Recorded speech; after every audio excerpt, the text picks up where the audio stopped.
Hello everyone, I hope you can hear me well. Sorry for the delay, there was some technical issues about my presentation. I just got new Mac and unfortunately I couldn't share the presentation due to some settings on Mac. My colleague Aaron is helping me for the presentation. In a minute we can start, I guess.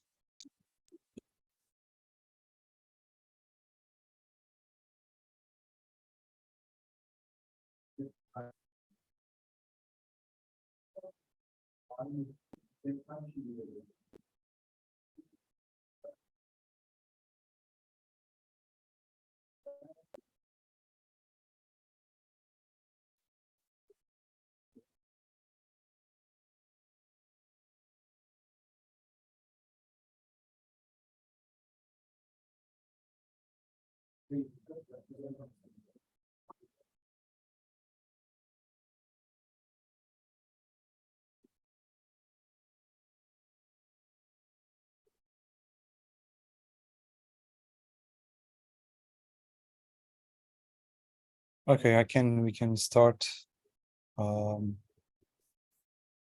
Ladies and gentlemen, esteemed professionals, welcome to our impactful webinar titled CISO Guide for Actionable Threat Intelligence. I am thrilled to have joined us today in an increasingly interconnected world where digitalization has transformed the way business operates. Cybersecurity has become more paramount than ever. As the gatekeepers of organizational data, chief information security officers issued immense responsibility. The sheer of potential threats can be overwhelming, and our task is not simply to react, but to strategically prevent and rapidly respond to security needs when they occur. I'm in the first slide, Aaron. I'm not in the second slide. Yes, we can stay here. I can tell you to move on. Great. So in today's webinar, we delve into the crux of the actionable threat intelligence, a cornerstone of proactive cybersecurity strategy. We'll explore how to empower CISOs and their teams to identify potential trends, understand their implications, and respond safely and efficiently. We will also uncover the nuance of the collecting, analyzing, and applying intelligence in a way that tailored to your organization's unique landscape. The goal is to provide a guide to transcendence, the theoretical focus on real, tangible steps CISOs can take, mitigate risks, and protect their organization. Whether you are an experienced CISO, an aspiring security leader, or a security authenticator, this webinar will offer you valuable insight into the leveraging threat intelligence to its fullest potential. We encourage the active participation, so please feel free to ask questions and share your experiences if you have. You can interrupt me anytime if you have any questions, if you have anything to add. Also, so you can sit back, get comfortable, and let's embark on this entitling journey into the world of actionable threat intelligence. We can move to the second slide. So these are the three types of different approaches handling cybersecurity threats with varying levels of prevention and responses. There used to be reactive strategy, then it turned to the proactive. Now we are talking about the predictive intelligence. Maybe you guys remember what is the reactive cybersecurity. There used to be when we just monitor the traffic, network traffic, if there's anything dangerous or anything suspicious anomaly. Then we took actions to analyze and respond to these anomalies. There was nothing else in the reactive strategy, just monitoring the network and responding if something anomaly. This is the most basic level of cybersecurity, which involves responding to attacks as they happen. The focus is on detecting breaches, mitigating damage, and restoring system. It relies heavily on the traditional security measures like antivirus software or firewall, along with the incident response plans for when breaches occur. The downside is that this approach often involves dealing with the consequences of attack, including the data loss, and system downtime, which can be costly. Then the companies and organizations change their strategy from reactive to proactive. I always tell, I remember when I was working for the NATO, I worked for the NATO from 2016 to 2018. NATO also changed its cybersecurity strategy from reactive to proactive. As you know, most of the governments and public institutions, they don't like the words like attacking or war or something related to attack. So instead of using the like we are hunting down the actors, NATO also changed its strategy. They said from reactive defense, we change our strategy to proactive defense, but they always keep their word defense, never attack, always defense. So they changed strategy, their strategy. Maybe you guys remember the fifth article of the NATO. If any NATO country physically attacked by the foreign country, they're going to respond together. They said we are going to use this strategy for the cyber world as well.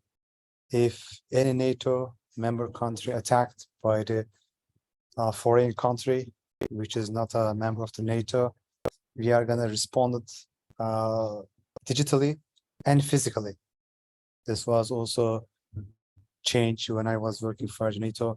So in proactive security, this approach is like takes a more forward-taking stance. It involves anticipating potential threats and taking actions to prevent them before they can cause harm. Measures include regular system audits, penetration testing, vulnerability assessment, threat hunting, and patch management. It is more effective than the reactive approach, of course, as it can be potentially stop threats before they manifest, but it requires more resources, planning, and expertise. And after proactive defense or proactive strategy, now we are talking about the predictive strategy. This is the most advanced level of cybersecurity.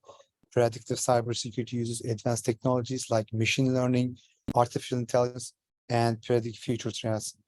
It analyzes patterns in data, behavior, and threats to forecast where future attacks may come from. This can give organizations the advantage of the strength their defenses accordingly, and this approach can be the most effective preventing attacks, cyber attacks, but it requires the most investment in the term of technology and skilled personnel.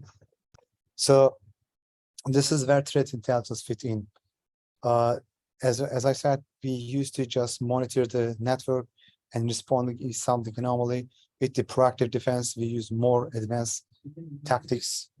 We follow up with threat actors, but this is not enough because, as you know, intelligence is very important to shape your strategy. This is valid for the cybersecurity as well. So we are talking about the predictive strategy. In predictive strategy, cyber threat intelligence should give you some information, especially to the CISOs, like what is going to happen, what is changing. Maybe you guys love our cyber watch series. We do it every month. Every month I'll try to bring something new to our listeners, like new groups, new tactics, new strategies, new platforms. What I'm trying to do with the cyber watch series, try to tell people in the defensive part how the cyber threat attack landscape is changing. I am trying to give you some clues, some information, inside information about the threat actors to give the CISOs, especially CISOs and the security leaders, to like how things are changing, what can be happened. For example, in the last Cyber Watch series, I was talking about the insider threats, because insider threats is going to be a big problem in near future. If you guys remember, in the last Cyber Watch series, I was talking about one of the IT employee, he told their bosses he are hacked by the ransomware operator. Actually, they were not hacked by the ransomware operators, but the IT guy who wanted to create a scenario to get the money for his company. And he said, all our files are encrypted, and if you want your files back, you have to pay these hackers. and the owner of the company say, no, I don't want to pay. I want to start an investigation. After the short investigation, they realize actually there was no attack.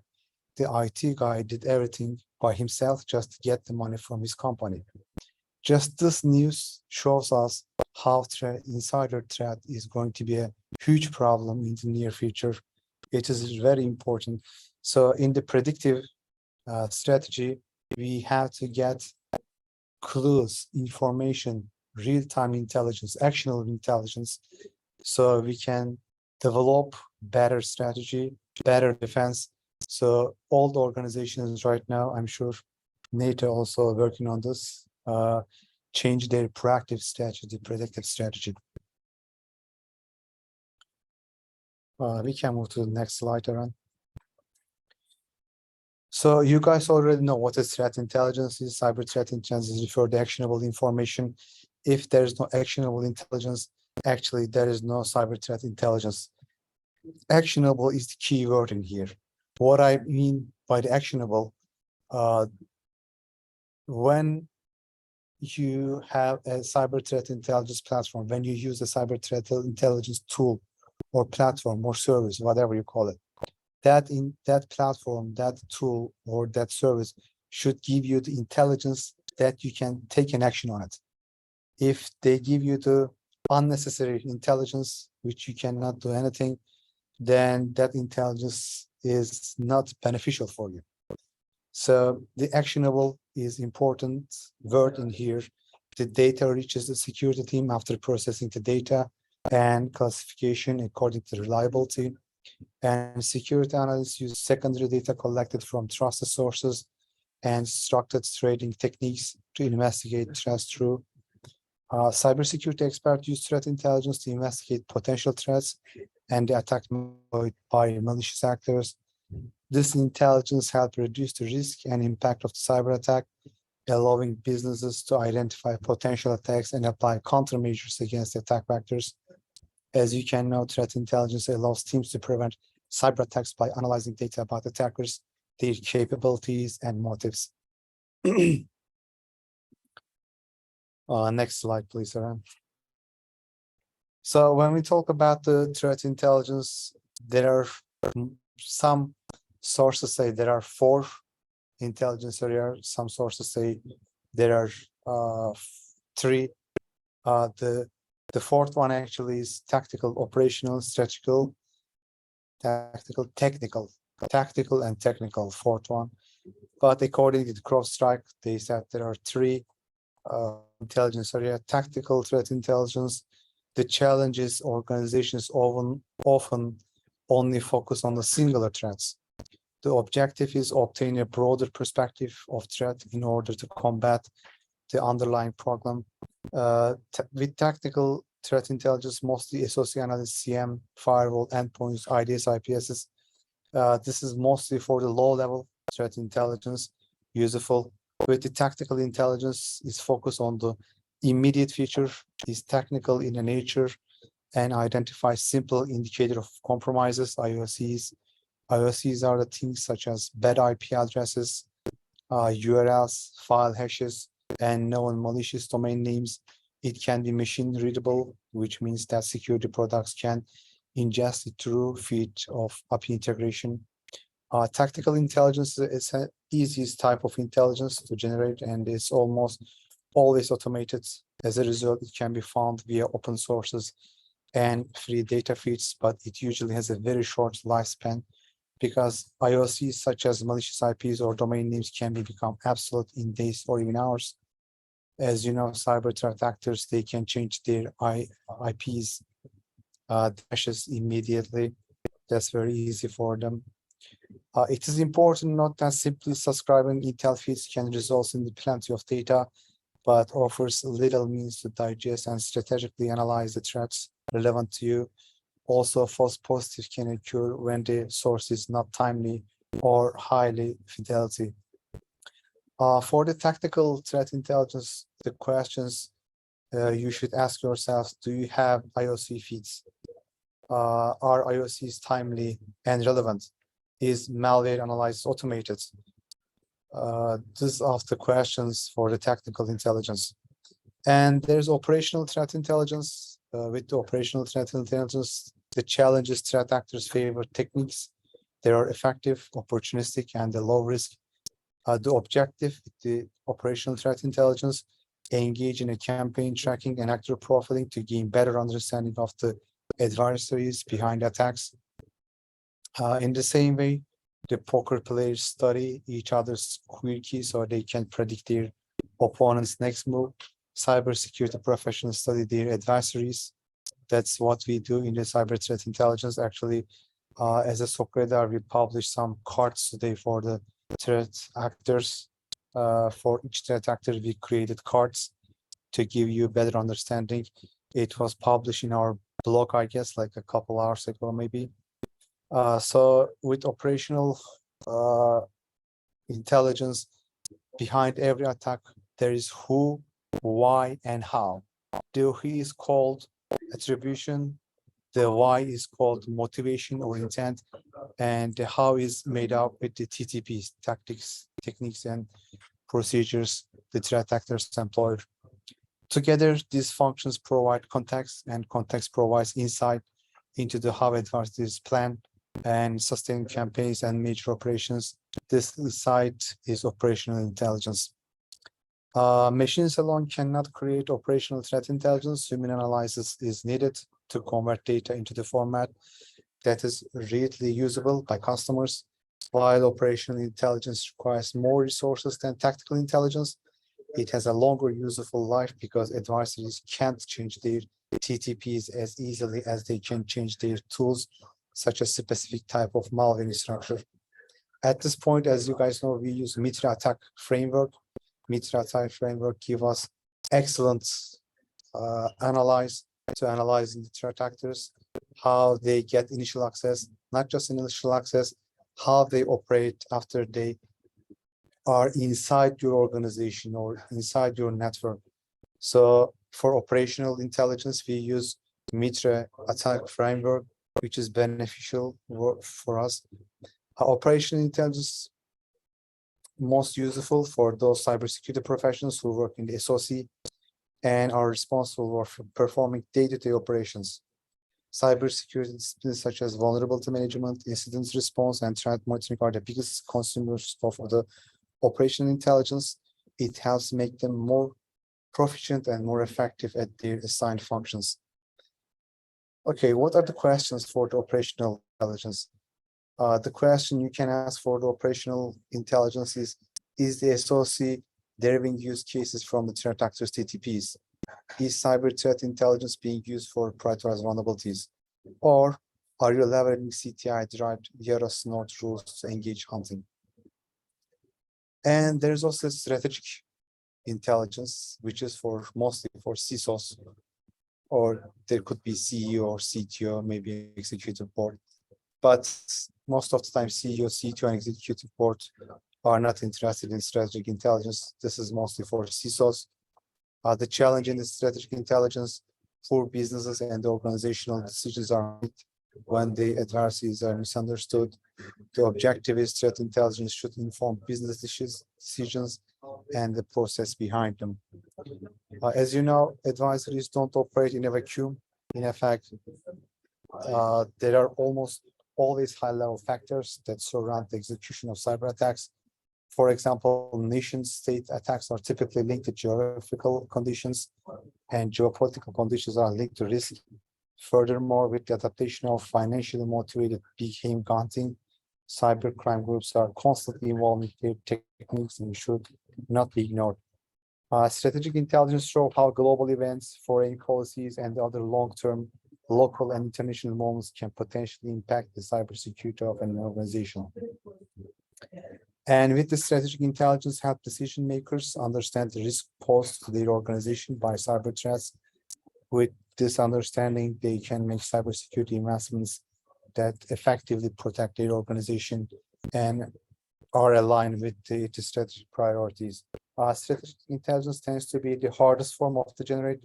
Strategic intelligence requires human data collection and analysis that demands an intimate understanding of both cybersecurity and the nuance of the geopolitical solution.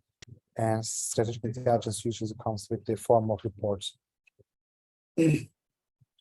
Next slide, please, Aaron. So why threat intelligence is important for CISOs? Because with the attackers becoming increasingly sophisticated in exploiting cybersecurity gaps, the target organization, industries, and businesses must improve their threat intelligence capabilities. And actionable threat intelligence is essential to protect the digital infrastructure and assets successfully. Throughout understanding the threat landscape allows organizations to accurately identify and prioritize risk, to implement the right tool and techniques to respond to threats. As you can see, threat intelligence platforms are feeding from the many sources. Those sources could be internal sources, open sources, research. There are some platforms like Alien Vault, Abuse.ch. There are some ISACs internationally. We collect the data from them. Or there are some cybersecurity products. We collect data from them as well, like antiviruses, EDRs. Sometimes we collect CMs. We collect data or digital forensic reports. We collect data from them.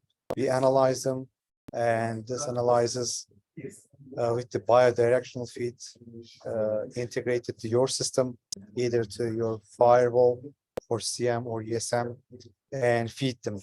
When I say bidirectional, we do not get information from your internal sources. We do not get any information from your CM or firewall. We only give information to your CM. For example, these hashes are malicious. These domains are malicious. This is the intelligence for you. This is the IRCs, such that. So what are the threat intelligence feeds? A threat intelligence feed is a continuous stream of data related to current or potential security threats, offering information on the various attacks, including malicious software, zero-day vulnerabilities, and botnets. Botnets are especially important because most of the time, as you guys know, botnets are used for the threat attack. They can get the information for your customer. For example, we can see some advertisements on the dark web. It says X organizations are hacked. I have like 100,000 X organizations customer data. So when you see this advertisement or post on the dark web, you can think, oh, X organization is hacked because they have the information for their customer. Actually, that organization is not hacked, just because the customer downloaded the botnet its own computer. It has nothing to do with the X organization, but that botnet, that malware collected data when that customer is logging into the X organization. So in reality, X organization has nothing to do about this breach, but when they post it on the dark web, they said, I have X customers organization, like 100 X organizations customers or information credential, something like that. So botnets are important, and the threat intelligence feeds are core security infrastructure components, helping organization assess potential risk and guide their response efforts. What is the threat intelligence platform? Like, for example, SOC is one of the threat intelligence platform. The threat intelligence platform leverages multiple data sources, as you can see on the screen. There are many more sources than this. As I said, it is not just open source, not just research, not just ISAC. Sometimes we collecting information from the cybersecurity solutions or products or tools, or sometimes we collect data, not sometimes, all the time, collect data from the dark web, hacker forums, Telegram channels, social media, a lot of things. And businesses can use threat intelligence platform to aggregate intelligence from various sources in a different formats. Once the platform has collected and organized the threat intelligence data, the security team can use it to gain insight into known cyber threats. Threat intelligence platforms have become increasingly popular following the high cybercrime rates during the pandemic. A threat intelligence platform aggregates threat data across the enterprises, providing the security team with external information about threats. It supports better decision making and enable and proactive security approach. Manually aggregating and managing the large amounts of threat intelligence data from thousands of different sources can be challenging.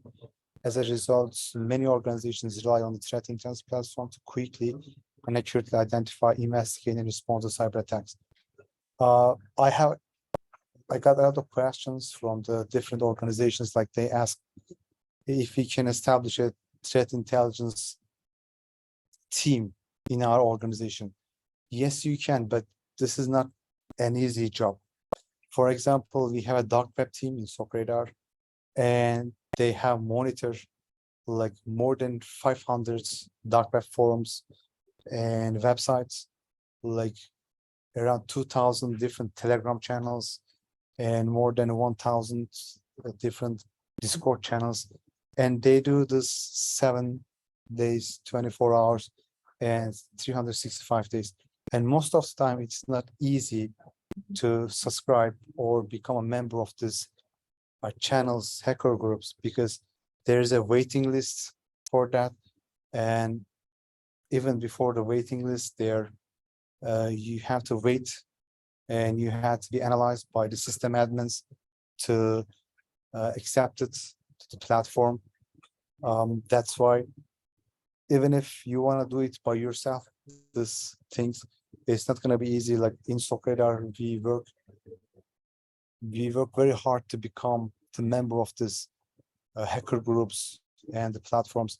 It takes a lot of time, and it's not easy. That's why most of the organizations, like the organizations they invest in security most, I see, is the banking and finance industry most of the time, because their budget is much higher than the other organizations. And even this banking and finance industry guys, they don't have a different cyber threat intelligence teams, because it's not easy most of the time. That's why most of the organizations, they use the threat intelligence platforms or services. We can move to the next slide. Thank you, Aaron. The other questions comes from the CISOs to me, like what is the difference between threat intelligence and threat hunting? Actually, threat hunting is a proactive technique that identifies unknown or unpatched threats in an organization's network. The success of the threat hunting program depends on the rich data available in the environment. Organizations must first implement corporate security system to collect data continuously. The information collected provides useful clues to threat hunting them. We also have, for example, threat hunting departments in our organization in SOC Radar. What we do is we try to find, like it was 2 months ago, I guess, or 1 month ago, we did an operation to the command and control center of one of the threat actors. And we were able to access their command and control center, and we collect their data. They were trying to sell, actually. And we tried to collect their data from them. And that was a very useful and enjoyable operation for us. This is kind of threat hunting. Like there used to be one cop series, maybe you guys watch it, in the United States. When I was watching that series, the cops were like, they have a car, they go to the one environment, they put the car in there and the keys on the car, they just leave it there.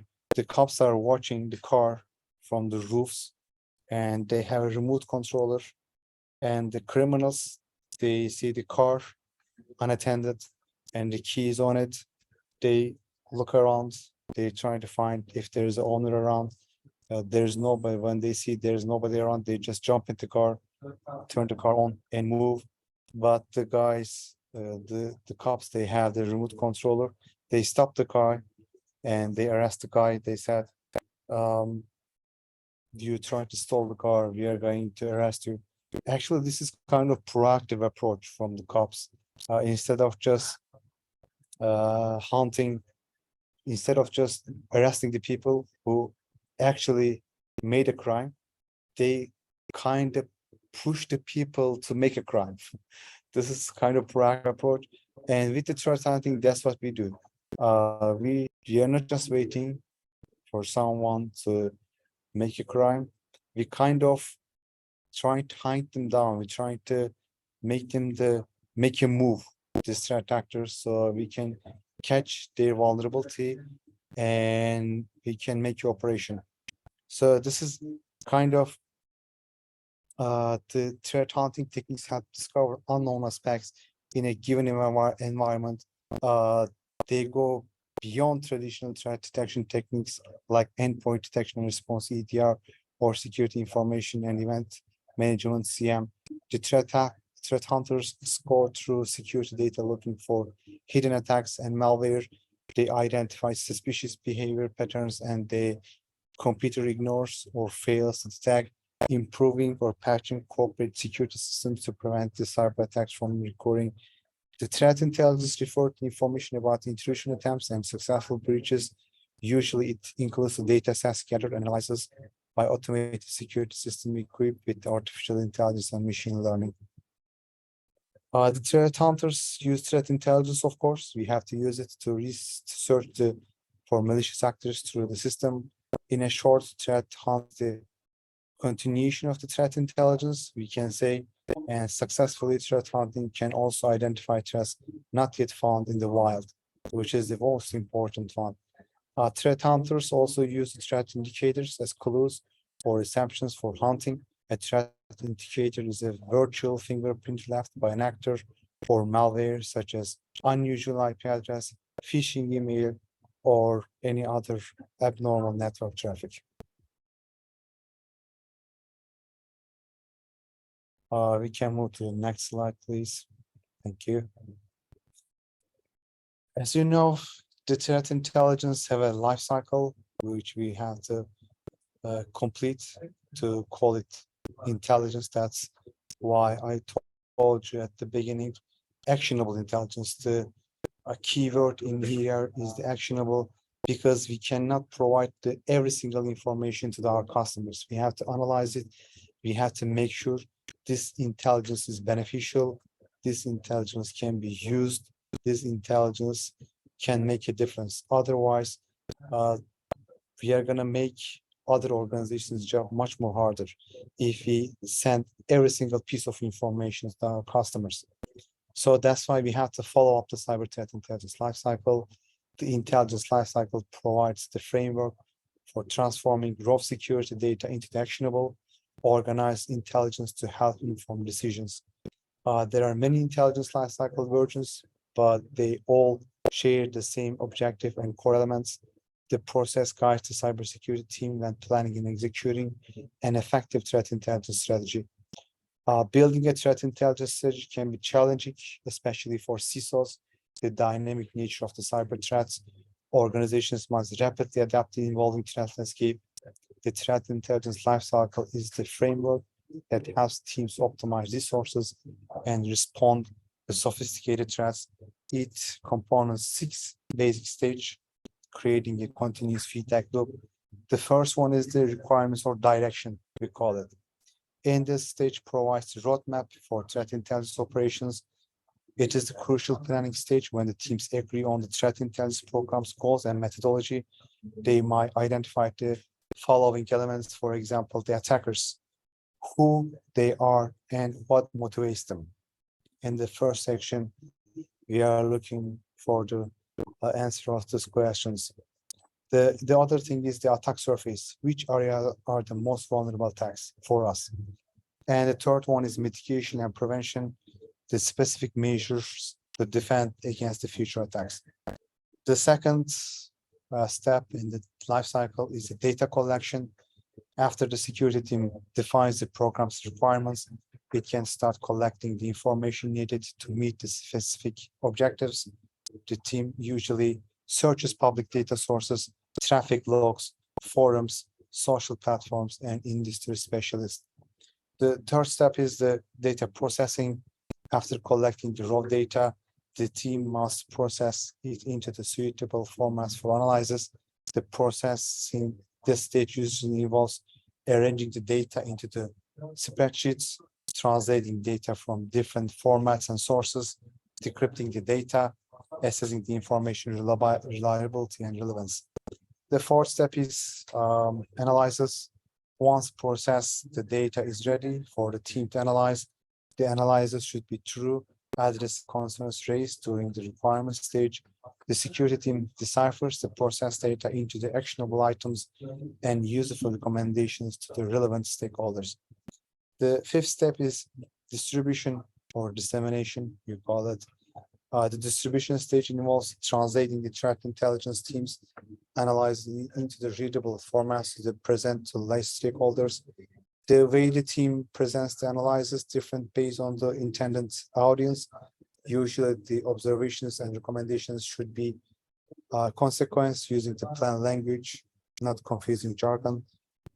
The team can distribute analyzing the short documents or slide decks. The last step, the sixth step, which is feedback. The feedback stage is the end of the threat intelligence lifecycle and often start of the next cycle. The team incorporates the feedback from stakeholders on the intelligence report. This helps inform them if the threat intelligence program needs adjustment. The stakeholders might change their priorities, how they want to receive threat intelligence reports, or how often they expect to receive reports. Next slide, please. Thank you. Sip my coffee.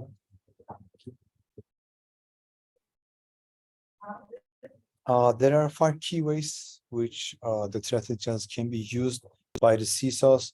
One of them is the threat intelligence can be used during the incident response. With cyber attacks and data breaches becoming regular occurrences, the amount of the pressure an employee who is responsible for incident responses under can be immense. In the event of security incidents, the amount of data security personnel need to manually go through to identify the problem can be overwhelming. This is where threat intelligence can provide to be helpful. For example, threat intelligence can eliminate the chance of false positives with prioritizing incident alerts based on the risks and they provide a comparison of the data between internal and external sources. The other key ways to use the threat intelligence can be used during the security operations. Organizations that have security operations centers tend to deal with the numerous networks alerts, and analysts can tend to suffer from alert fatigue, which can lead to the taking alerts lightly. The threat intelligence provides SOC teams with assistance in this area, providing help with the triggering alerts, gathering information on potential threats ahead of time, and eliminating false positive and making overall instance analysis easier. The third one is, I can say, the threat intelligence assists with the management of vulnerabilities. A typical approach to the vulnerability management that organizations adopt is they look to patch every single vulnerability identified. This is extremely time-consuming and can provide quite counterproductive as it isn't a realistic goal to achieve. A better approach would be to deal with the vulnerabilities based on the risk. Threat intelligence helps in this domain by effectively combating internal vulnerability scans and the data produced with external data, while also providing context with intelligence attacker techniques and procedures. Just last week was in Japan.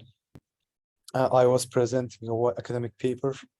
I submitted to IEEE conference. In Socrates, for example, we developed a new vulnerability scanning, risk vulnerability score. Risk vulnerability score. This is kind of a better version of the CVSS. As I said, wrote an academic paper about this, and it was accepted by the IEEE conference in Japan, Kyoto. And last week, I had a chance to present my paper at the conference. The paper is going to be published in the IEEE's website soon.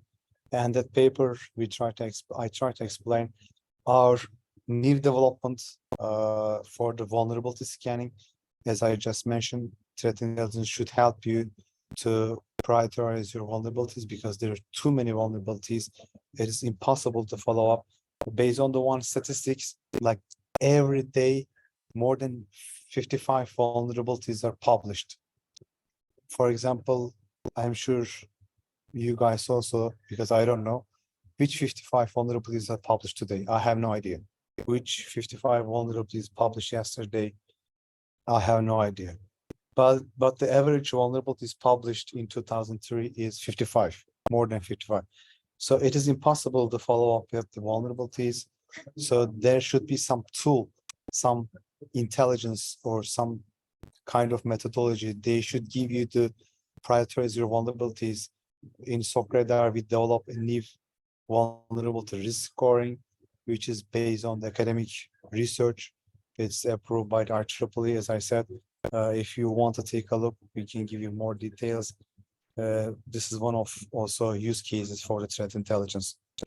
The other thing is, I can say, the threat intelligence helps with the effective risk analysis. A risk model is a mathematical representation of a system commonly incorporating probability distribution. Risk modeling is utilized by organizations to help decide which areas need to be investigated in. However, the issue with risk models is that they suffer from the non-specific, non-qualified results that are hostility compiled based on the little information, based on unfounded assumptions, or are difficult to take action on. Threat intelligence can help organizations with effective risk analysis by providing valuable context to assist with defining risk measurements more accurately. For example, threat intelligence can help provide answers to questions like which threat actors are responsible for a type of attack, what type of industry do they target, how many similar attacks have occurred recently, which vulnerabilities do these attacks look to exploit, and what kind of damage is likely to occur if the attack was successful. These are the 5 questions that threat intelligence can provide answers to, hence providing more context and accuracy to risk model created organizations during risk analysis. The other things, no, we didn't. Yes, we should say here. The last one is the threat intelligence helps prevent fraud, detection, and response to the threats that are already exploiting networks and systems is one avenue of the protecting an organization. However, organizations need to also look out for fraudulent use of their data or brand. The threat intelligence can help with this, providing knowledge on these motivations and matters of criminals, especially when it is correlated to data appearing on the threats. For example, an organization may fall prey to cyber criminals impersonating their brand in the hopes of attack unsuspected customers via phishing attack. Threat intelligence can help provide real-time alerts on the latest phishing trends, which can enable organizations to preemptively detect potential threats. Another example is of fraudulent use of data or brand is when criminals post compromised data to their platform, and the threat intelligence can help organizations to monitor the dark web for any of their components data, so quick action can be taken. Actually, for this, we use takedown services. For example, if any threat actors, if they use your name with a domain, or if they open a social media account with your organization's name, we can easily detect and let you know immediately. So if you think that, for example, you are working for the organization X, right? And somebody took the organization X YouTube account, they open an account with the organization X. We immediately let you know somebody took the name organization X for YouTube channel. Is it you or not? If it is not you, you can take down that social account by complaining that this YouTube channel is using my company's name. Most probably they're gonna use it for fraudulent purposes. And with our takedown service, we can shut down that social media account on behalf of your organization. We can move to the next and the last slide. Thank you. The best practices, there are several ways to integrate the threat intelligence into the organization's security strategy. Here are some best practices to start building a threat intelligence program. First of all, you can adopt a proactive approach to intelligence. Threat intelligence can help guide security policies, allowing teams to identify vulnerabilities before attack occurs. Teams should use threat intelligence to inform decisions on following: restricting access to permissions, setting access controls to prevent and limit attacks, and identify necessary updates and patches. The threat intelligence feeds support early incident detection by helping teams classify high risk activities and security incidents. They also help guide response. This information is especially useful when they integrated into an automated incident response pipeline because it has predicted core attack. Understanding the attacker's actions and intentions allows teams to anticipate the attacker's next move and minimize damage. The other thing is, as a best practice, combine threat intelligence with the existing security solutions. Of course, they are going to give you much modern solutions. As I said, most of the time, threat intelligence platforms works with the existing security solutions, is a bi-directional. We do not get any information from your security solutions. Instead of your security solutions like your EDR, your CM, get information from our platform. So this is the one-way feed. Our platform is feeding your current security solution, but we do not get any information from your security solutions. Threat intelligence integrates well with the solutions like CM, which provide centralized platform for monitoring and collecting security data. Combining a CM solution with threat intelligence provides early warning with the context for alerts. Another solution that often incorporates that threat intelligence is an incident management system, which encrypts communication between security engineers. It protects sensitive message and security alerts at rest and in transit. The system sends alerts to the relevant engineers to quickly address the security threats.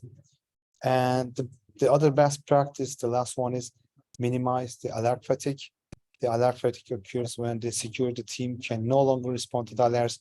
It results from having too many alerts floating to the team, making the security data unmanageable.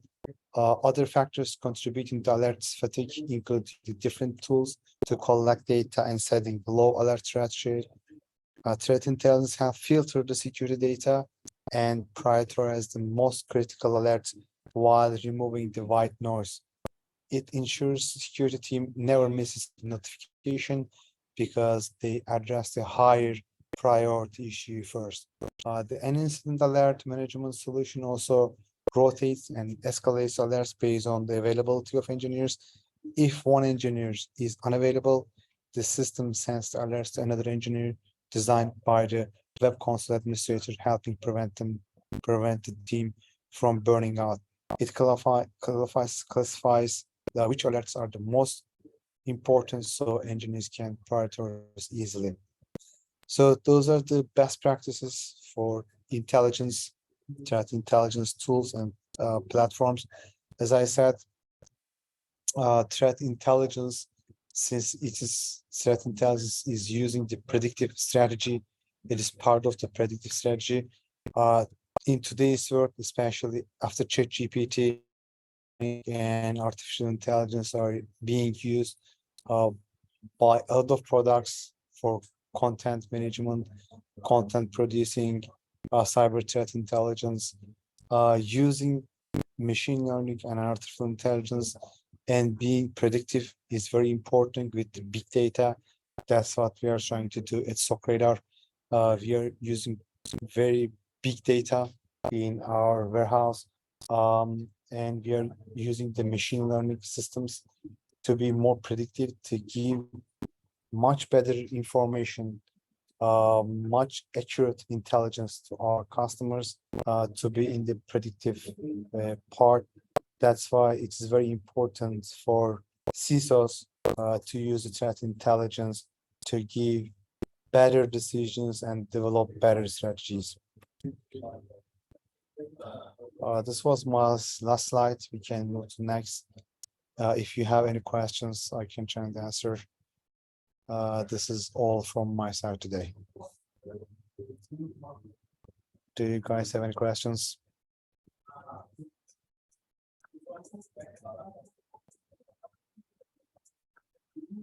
I think not. All right, then. Thank you so much for everyone for joining me today. I appreciate it. I have to see you for the next webinar. Everybody take care of yourself and have a good one. Stay safe.